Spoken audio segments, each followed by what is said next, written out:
Dear brothers and sisters, there is an ancient story which narrates that a king wanted to teach his son, the prince, a godly lesson. And so he asked the soldiers to put a large boulder to block a road that is visible from the window of the palace.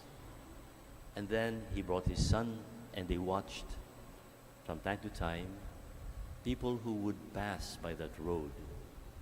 And they noticed that everyone was avoiding the obstacles, some even cursing the king for not taking care of his roads. But toward the sunset, there was a young farmer coming back home from working in the fields, and seeing the boulder, he got down his cart, and with his remaining strength, he patiently pushed this boulder aside from the road. And then he discovered that there was gold where that big boulder was, and a message from the king which says, "This is your reward for getting the obstacle out of the way."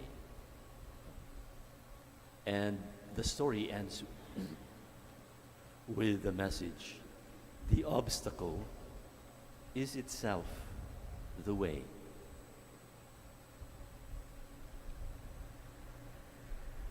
The first sentence of today's first reading is just as appropriate as a conclusion of that story.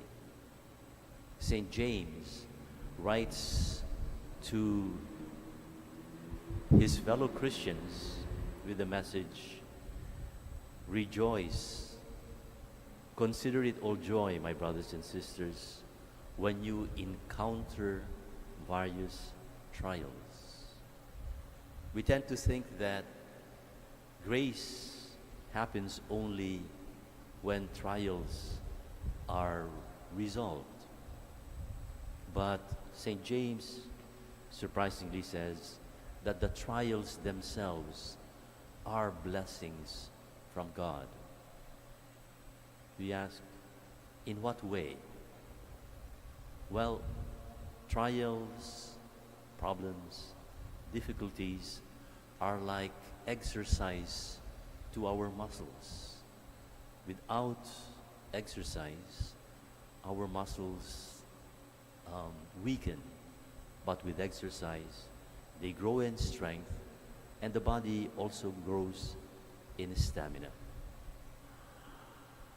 But there is a second blessing that comes from considering our difficulties, our trials, as being themselves blessings.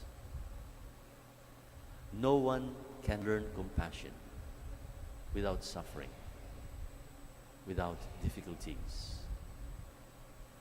It is only when we encounter difficulties that we learn compassion.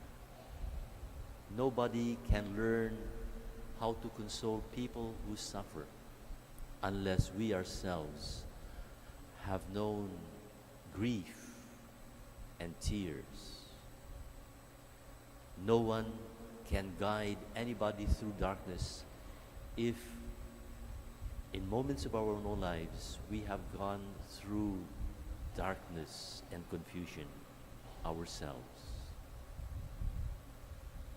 Only when we have encountered trials and sufferings in times of darkness can we be guiding pathfinders to others.